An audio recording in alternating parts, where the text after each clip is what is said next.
Iran Israel के बीच बढ़ते तनाव के चलते ईरान ने 13 अप्रैल को यूएई के पास MSC एरिस नाम के एक जहाज पर कब्जा कर लिया था। इजराइल के साथ संबंध के चलते ईरानी नौसेना ने इस पर कब्जा किया था।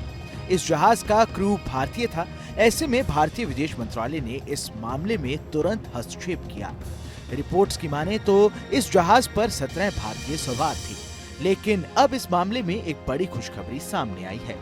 दरअसल MSC एरिस पर मौजूद 17 भारतीयों में से एक महिला जहाज से आजाद होकर देश वापस लौट आई है। गुरुवार यानी 19 अप्रैल को महिला भारतीय कैडेट एन टेसा जोसेफ भारत लौटी।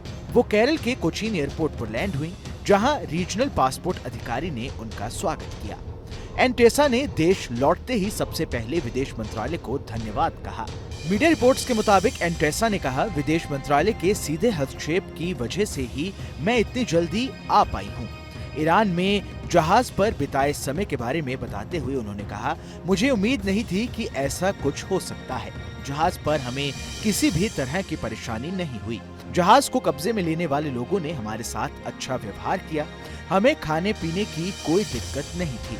हम अपनी मेस में खाना पका सकते थे। बस खाना खाने के लिए हमें अपने कैबिन में लौटना होता था।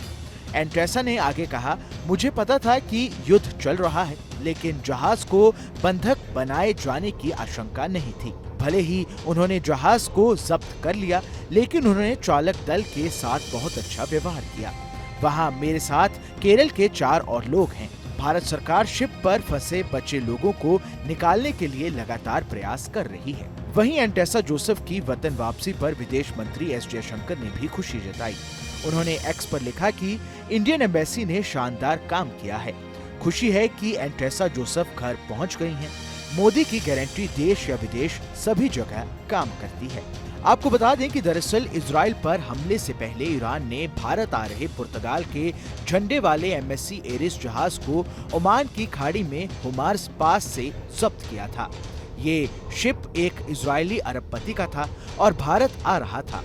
इसे ईरान द्वारा जब्त करने की जानकारी 13 अप्रैल को दी गई थी। इस पर 25 क्रू मेंबर मौजूद थे, जिनमें 17 भारतीय और 2 पाकिस्तानी थे। एन टेसा जोसेफ के वापस आ जाने के बाद अभी भी 16 भारतीय शिप पर फंसे हुए हैं। इस खबर में बस इतना ही। ये खबर आपको कैसी लगी हमें कमेंट कर जरूर बताएं। देश दुनिया की तमाम बड़ी खबरों के लिए देखते रहें न्यूज़ नेशन का डिजिटल प्लेटफॉर्म।